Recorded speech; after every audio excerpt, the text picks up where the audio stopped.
Bismillahirrahmanirrahim.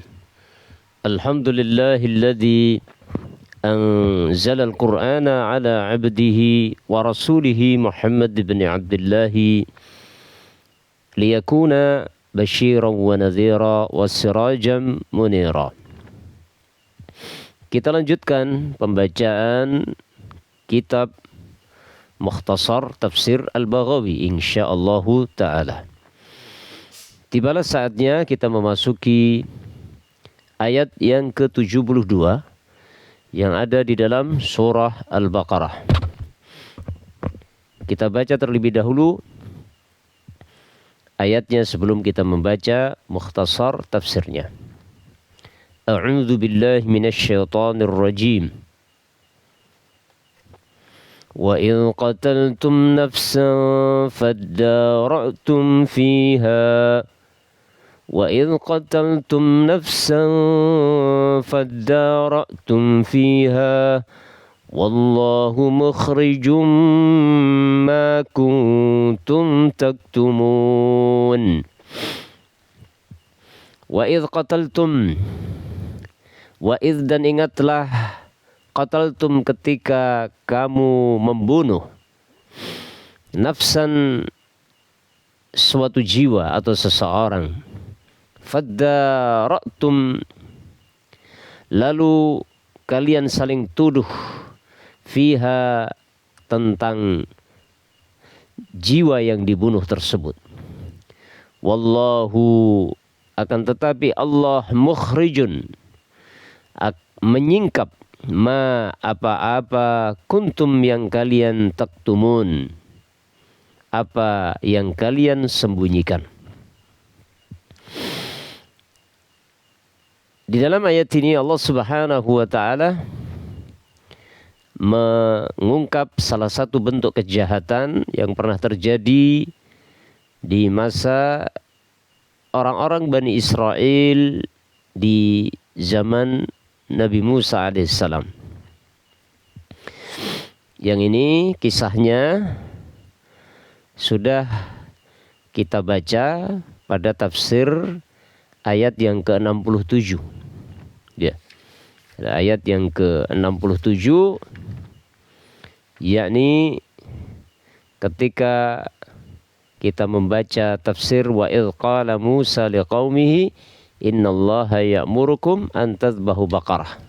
Jadi asbabun nuzul dalam sebagian riwayat disebutkan bahwa asbabun nuzul ayat yang ke-67 adalah kisah salah seorang yang ada di kalangan Bani Israel, yaitu orang kaya raya yang tidak punya anak keturunan sama sekali. Dia tidak memiliki ahli waris kecuali anak sepupunya, kecuali anak pamannya gitu ya. Satu-satunya ahli warisnya adalah anak paman. Ya. Yang mana anak pamannya itu kebetulan orang yang fakir. Kemudian si kaya yang tidak memiliki ahli waris selain dia itu sudah usia tua tapi tidak wafat gitu ya. Artinya panjang umur gitu. Maka si fakir yang merupakan anak keponakannya ini ingin segera mendapatkan warisan dari si kaya tersebut. Sehingga dia melakukan rencana jahat, yaitu dia membunuh orang kaya tersebut, kemudian jasadnya dibuang atau diletakkan di pekarangan kampung lain, desa lain. Kemudian setelah itu dia pun berpura-pura mencari dan melontarkan tuduhan kepada orang desa di tempat ditemukannya jasad itu. Dan orang desa tersebut tentunya tidak ada yang mau mengakui dan mereka saling tuduh satu dengan yang lain. Sehingga persoalan itu diangkat kepada Nabi Musa alaihissalam. Yang kemudian Nabi Musa alaihissalam yaitu mendapatkan perintah dari Allah yang dikisahkan dalam ayat ini, dalam ayat yang ke-67 itu kisahnya. Jadi asbabun nuzulnya adalah kisah yang mengkisahkan ya. Ya mungkin bukan asbabun nuzul tapi isinya adalah kisah, yakni kronologi Nabi Musa diperintahkan untuk menyembelih seekor sapi, yang mana seekor sapi itu ketika disembelih adalah akan diperintahkan oleh Allah kepada Musa agar diambil bagian tubuhnya untuk kemudian dipukulkan kepada orang yang terbunuh, yang nanti orang yang terbunuh ini akan hidup sebentar untuk memberikan kesaksian siapakah pembunuh dia. Ini atas izin Allah, atas perintah Allah Subhanahu wa ta'ala. Maka ayat yang ke-71 ini ya sebenarnya adalah mengisahkan, mengingatkan kisah yang ada di dalam surat Al-Baqarah ayat 67. Walaupun ini di belakang, tapi sebenarnya kisah itu adalah sudah ada di depan ya. Taib. Yang kemudian pada ayat-ayat sebelumnya bagaimana orang-orang Bani Israel itu pada menolak menyembelih seekor sapi yang diperintahkan untuk disembelih dengan beralasan bahwa sapinya tidak jelas. Maka mereka terus bertanya tentang sifat-sifat sapinya, warnanya, umurnya, jantan apa betina, dan seterusnya, sehingga akhirnya mereka dipersulit untuk bisa mendapatkan sapi. Yaitu akhirnya yang seharusnya mereka tinggal potong saja sapi yang ada, karena mereka banyak bertanya, akhirnya Allah Subhanahu wa ta'ala persulit mereka untuk mendapatkan kriteria sapi yang diperintahkan.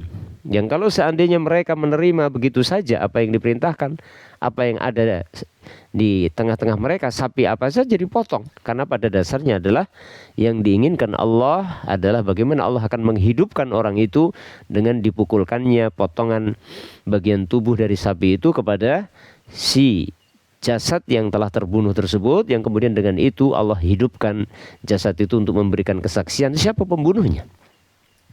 Dan ini pada akhirnya nantinya menjadi ketetapan adat kebiasaan di kalangan Bani Israel. Kalau ada orang yang terbunuh dan tidak diketahui pembunuhnya, maka sang hakim akan memerintahkan keluarganya untuk memotong atau menyembelih seekor sapi, diambil bagian tubuhnya untuk dipukulkan kepada jasad itu, dan dengan izin Allah, Allah akan menghidupkan sejenak untuk kemudian dia memberikan kesaksian.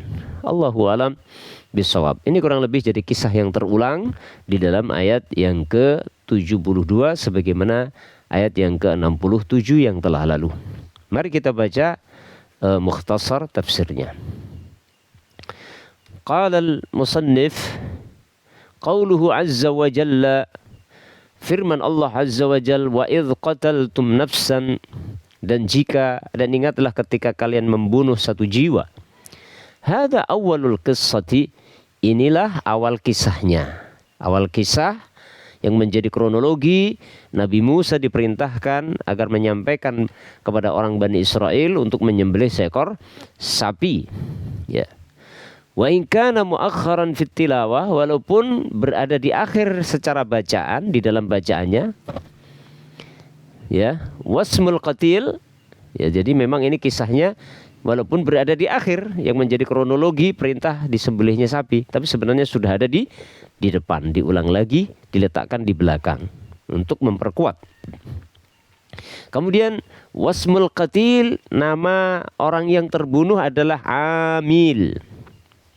Jadi orang yang terbunuh yang dikisahkan dalam ayat-ayat ini itu adalah Amil, orang kaya raya yang tidak punya keturunan, tidak punya ahli waris selain anak pamannya. Ya. Fadara'tum fiha, kemudian kalian saling tuduh tentang siapakah, kalian saling tuduh tentang pembunuhan tersebut. Qala Ibnu Abbasin, Abdullah bin Abbas berkata, wa Mujahidun, dan juga Imam Mujahid, maknahu fakhtalaftum, fadara'tum fiha, artinya fakhtalaftum, kalian telah berselisih. Orang-orang Bani Israel berselisih, ya, satu dengan yang lain, siapa ini pembunuhnya, ya begitu. Wa qala Rabi' ibn Anasin, dan berkata Rabi' bin Anas, tadafa'tum, kalian saling membela diri. Ay yuhilu ba'dukum ala ba'din, artian sebagian kalian saling tunjuk pada sebagian yang lain, saling tuduh satu dengan yang lain. Minat dar'i dari kata dar wa huwa ad-dafa, yaitu masing-masing membela diri. Dafa itu membela diri.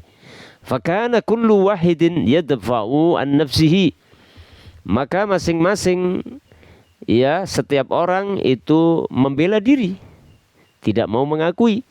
Tidak ada yang mau mengaku akhirnya karena masing-masing membela diri, menolak tuduhan melakukan pembunuhan. Dan akhirnya apa? Wallahu mukhrijun, dan Allah pun menampakkan, ay mudhirun, Allah menampakkan ma kuntum taktumun, apa yang kalian telah sembunyikan. Fa innal qatila kana yaktumul qatla, karena sesungguhnya si pembunuhnya menyembunyikan perbuatan pembunuhannya. Ya nanti akan dikisahkan dalam ayat yang ke-73 ya, tentang bagaimana akhirnya Allah menyingkap siapa pembunuhnya, yaitu dengan dihidupkannya orang yang meninggal itu dengan dipukulkan potongan sapi, potongan bagian tubuh sapi yang telah disembelih tadi dipukulkan ke tubuh orang yang terbunuh. Kemudian Allah pun menghidupkan dia sebentar, dan nanti dia akan memberikan kesaksian kemudian meninggal kembali. Kita lanjutkan insyaallah pada pertemuan berikutnya, yakni tentang kisah dihidupkannya. Ya, bagaimana Allah menghidupkan orang yang telah terbunuh setelah yaitu dipukul tubuhnya dengan potongan bagian tubuh sapi yang telah diperintahkan untuk disembelih. Allahu taala a'lamu bis-shawab.